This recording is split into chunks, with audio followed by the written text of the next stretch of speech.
காட்டில் தொலைந்த சிறுவன். ஒரு சிறிய கிராமத்தில் அருண் என்ற ஒரு சிறுவன் இருந்தான். ஒரு நாள் அவன் தன் அப்பாவுடன் காட்டுக்குச் சென்றான். அழகான மரங்கள், பறவைகளின் குரல்கள் பார்த்து மகிழ்ந்த அருண் அறியாமல் வழி தவறி காட்டுக்குள் தனியாகத் தொலைந்தான். அருண் மிகவும் பயந்தான். அம்மா என்று அழைத்தான். ஆனால் எவரும் வரவில்லை. சூரியன் மறையத் தொடங்கியது. அப்போது காட்டில் சில காட்டு விலங்குகள் அவனைச் சுற்றி வந்தன. ஓநாய் குரைத்தது. புலி மறைவில் இருந்து பார்த்தது. அருண் நடுங்கி அழத் தொடங்கினான். அந்த நேரத்தில் திடீரென ஒரு பெரிய யானை அங்கு வந்தது.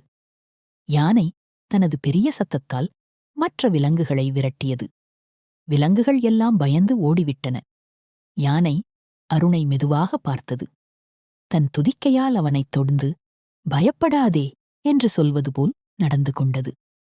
பின்னர் யானை அருணை தனது முதுகில் ஏற்றிக்கொண்டு காட்டின் வெளியே கொண்டு வந்தது. கிராமத்தின் அருகே அருணின் பெற்றோர் அவனைத் தேடிக் கொண்டிருந்தார்கள்.